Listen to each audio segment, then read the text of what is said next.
America के राष्ट्रपति Donald Trump ने प्रधानमंत्री नरेंद्र मोदी को बहुत बड़ा तोहफा दे दिया है। डोनाल्ड ट्रंप ने अपनी हरकतों की वजह से पीएम मोदी को और भी ज्यादा ताकतवर बना दिया है। कई लोगों का तो यहाँ तक कहना है कि डोनाल्ड ट्रंप खुद ही मोदी को 2 बार और प्रधानमंत्री बनवाएंगे।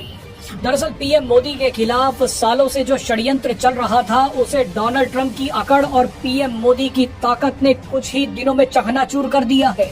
भारत के जिस सबसे बड़े वोट बैंक को पीएम मोदी से दूर करने की कोशिशें की जा रही थी, वही वोट बैंक अब पीएम मोदी के साथ और भी ज्यादा मजबूती से जुड़ गया है।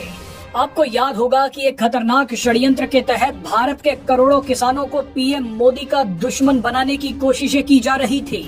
किसानों से प्रदर्शन करवाकर पीएम मोदी को सत्ता से हटाने का षड्यंत्र चलाया जा रहा था। देश में एक ऐसा माहौल तैयार किया जा रहा था कि पीएम मोदी की नीतियां किसान विरोधी हैं। किसानों के भले के लिए मोदी सरकार जो 3 कृषि कानून लाई थी, उन्हें काला कानून साबित कर दिया गया।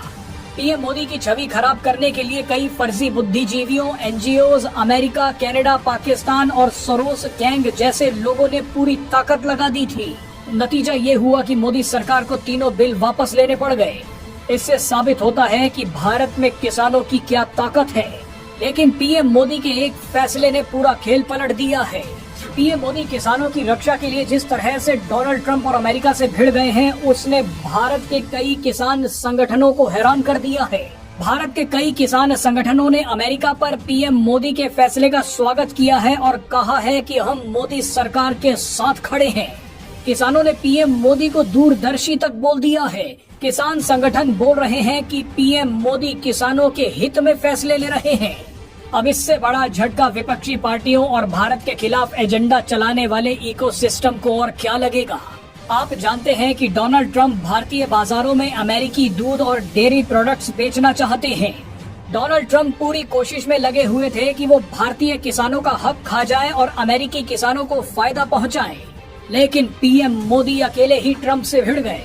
अगर पीएम मोदी डोनाल्ड ट्रंप के दबाव में झुक जाते और अमेरिका को भारत के बाजार में डेयरी प्रोडक्ट्स बेचने की इजाजत दे देते, तो इसका सबसे बड़ा असर भारतीय किसानों पर ही पड़ता।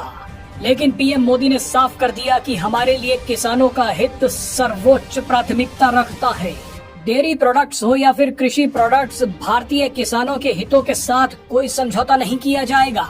पीएम मोदी ने कहा था कि मैं जानता हूं व्यक्तिगत रूप से मुझे इसकी बड़ी कीमत चुकानी पड़ सकती है, लेकिन मैं इसके लिए भी तैयार हूं। और मैं जानता हूं व्यक्तिगत रूप से मुझे बहुत बड़ी कीमत चुकानी पड़ेगी। पीएम मोदी के नाम पर किसानों के बीच जो भ्रम फैलाया गया था, वो अपने आप टूट गया है।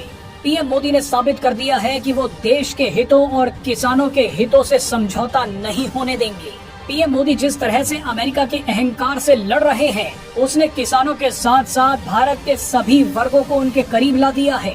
हालांकि अब विपक्षी दलों ने पीएम मोदी को हटाने के लिए एक और एजेंडा चलाना शुरू कर दिया है। पीएम मोदी पर वोट चोरी का आरोप लगाया जा रहा है। इलेक्शन कमीशन पर झूठे आरोप लगाकर ऐसा माहौल तैयार किया जा रहा है कि मानो भारत में चुनाव फर्जी तरीके से होते हैं। ये ठीक उसी तरह का षड्यंत्र है जो बांग्लादेश में शेख हसीना के खिलाफ चलाया गया था।